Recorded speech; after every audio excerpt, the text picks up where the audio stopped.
And Jacob got it, because now notice what he goes on to say. He says, all right, then he goes, okay, then what is your name? Then Jacob says, please tell me your name. Now, you normally created angels that are created, will tell you, I'm Michael Gabriel, right? But he says to him, why do you ask my name? What he means is, why do you ask about my nature? It's beyond comprehension. No matter what I tell you, you won't be able to fully comprehend who I am and what I'm capable of. And so then Jacob realized, wow, this was God who appeared as a man, and I wrestled with him. And he blessed him there. That's when Jacob received the blessing. You see the story? It wasn't when Isaac blessed him. God doesn't bless you in sin. God doesn't honor you in sin. It's here that he received the blessing that God had promised for Jacob when he was in his mother's womb. Everyone got it before I move on? Because I want to make sure everyone else is getting this. And then he realizes who the man is. So Jacob named the place Peniel. Peniel means face of God. Pani, Ir, the face of Ir. For he said, I have seen God face to face, yet my life has been delivered. Now, which person of the Godhead did he wrestle? Jesus. Yes, but how do we know? Because now I'm going to show you the parallel. You ready? Hosea 12, 2-5 mentions this wrestling match. Hosea 12, 2-5. Notice, who is the God that appeared as a man that wrestled with him? Who is the God that appeared as a man that wrestled with him? Right here. Hosea 12, 2-5. And Yahweh has a contention with Judah and will punish Jacob according to his ways. Oops, I got to charge the computer. Okay, hold on. Damn it. It's not. Okay. Okay. He will cause everything to return to him according to his deeds. In the womb, he took his brother heel. See, this is now referring to Genesis 25. If you guys read Genesis 25, 24-26, it says they were twins. And when Esau came out, Jacob came out grabbing his heel. So it's not about Jacob coming out of the womb, right? Now watch here.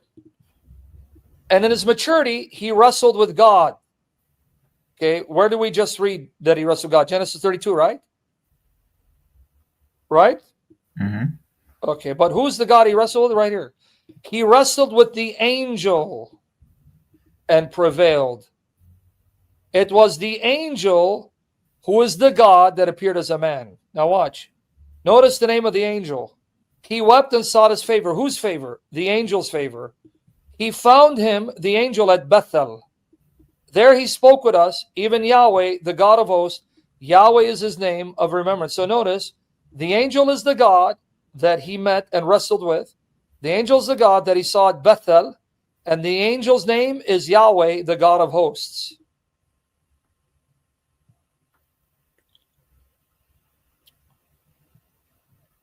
No, Esau was not going to receive the blessing of the covenant. He missed nothing. But at the same time, Esau was worldly because he sold his birthright to Jacob for stew. But anyway. And I said Jacob gave him stew. Basically, Jacob gave Isaac his favorite dish. So I'm giving you the gist. Now, remember he said that the angel, he found him where? Where did he find the angel? At Bethel, right? Okay, so the angel is the God he saw at Bethel, right? So who is the God that appeared as a man who wrestled with him? The angel, right? That's the one who becomes Jesus Christ. Now he says he saw the angel at Bethel, right? Yeah. Now watch here. You ready? And then we'll go to your next question, because I've done a lot of sessions on these. Genesis 31, 10-13. Now remind me of God's love. Remind me of God's love for Leah, because she was not loved by Jacob. Watch how God honors her and heals her broken heart. Now watch here. Now it happened, Genesis 31, 10-13, at the time when the flock were mating, Jacob speaking, I lifted up my eyes and saw in a dream, and behold, the male goats which were mating were striped, speckled, and mottled. Now notice, this is before Genesis 32, right?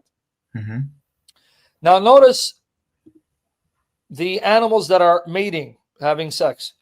There were the male goats, they were mating, that had stripes on them, right? They had speckles on them, mottled, right? Why? Here's the answer. Then the angel of God said to me in a dream. Now, who appeared to him? The angel of God.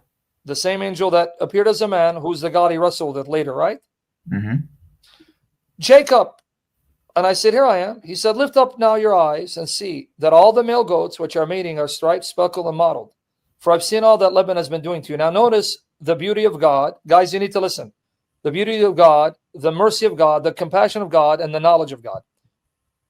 The angel is saying, notice, Jacob, only the goats that are striped, speckled, mottled are mating, because I've seen what Laban is doing to you. I see that Laban is lying to you and oppressing you. Why? Because Laban said to Jacob, any of the cattle that has stripes, speckles, and mots, it's mottled, will be yours. Which means he's going to rob him, because what are the chances of goats coming out with spots and speckles? So he's trying to cheat him, right? Yeah. But what did Jesus do? Look what he did. He goes, I prevented the goats that had no stripes or speckles and were not mottled from mating, and I'm the one who caused only the striped, speckled, mottled goats to mate, because now that will increase the percentage of goats that will come out with stripes, speckled, mottled, increasing your portion, because I love you and I see what he's doing to you, and I've come to fight for you. But you understand, that shows you that Jesus, the angel Lord, knows genetics. And he's in control of all life. He's the one controlling which of the cattle will mate and which will not. Do you see the love of God and the mercy of God and the knowledge of God and the glory of God? And this is Jesus, right? Yeah. You guys are catching it, or did you guys go to sleep? Are you seeing here? And look what he says, why he's doing it. Because if you're at Genesis 28, 10 to 22, there Jacob sees a ladder, and he sees Yahweh God on top. And Yahweh tells him, I am with you, and I will deliver you, and I'll protect you like I protected your fathers, Abraham, Isaac. And then Jacob woke up and said, surely God is in this place. This is the gate of heaven. And he called it Bethel. And then he made a vow to God. He goes, God, if you bring me safely back to my father's home, I will give you a tenth, 10% of all I have, and you'll be my God. So when he made that bargain with God, look what the angel says. See, an angel speaking, right? Angel of God. That was in Genesis 28, 12 to 22. I am the God of Bethel. You remember, Jacob, when you saw a dream, you saw God on the ladder? You called that place Bethel because Bethel means the house of God. Beth-el, house of God. I am the God of the house of God, where you anointed a pillar and where you made a vow to me. You remember you made a vow to me? That if I protect you and bring you safely, then you'll make me your God? Well, here I am, because I want to be your God. Here I am, because I want to save you. Here I am, because I love you. And here I am, because I don't want you to have any other God but me. So I'm now living up to my bargain. I am protecting you. So now you have to stay faithful, and you worship me alone as your God. I am the God of Bethel, where you anointed a pillar, where you made a vow to me. Now arise, leave this land, and return to the land of your kin. So he's saying, remember that vow, Jacob? And I did a lot of series, guys. Go to my YouTube channel, put in Angel of God. I went through all these passages, hours of teaching. So that's why I'm rushing through it. But also take enough time to unpack it. So the angel is saying, I heard your vow to me. You told me if I protect you and care for you and fight for you, you'll make me your God and me alone, and you'll worship no one. And I love you so much that I care for you, and I want you to know me, because I'm the only God who can save. So I'm fighting for you. Now you're going to have to remain faithful to me. But this is the angel, right? Mm-hmm. I am the God of Bethel. That's the same angel appeared as a man whom he wrestled, right? Yeah. And the one he said that this is God. I've seen God face to face, right? Mm-hmm. Because here he saw him in a dream. But in Genesis 32, he saw him in real life, not in a dream. He showed up in real life. Yeah. Do you see the difference? Uh-huh. So he's saying, I seen him in a dream, but now I see him in real time, appearing in a human body so real that I can touch it and feel it, and it can actually physically, touch me and harm me. Wow, I actually saw God in real time, not just in a dream. But here was a dream. You see who appeared to him, guys? Mm. Can I watch, everyone? And then on top of that, if you still don't think this angel is God, not a creature who becomes Jesus, who's not the Father because he's the angel of the Father, when he blesses his grandchildren, Ephraim and Manasseh, look who he prays to.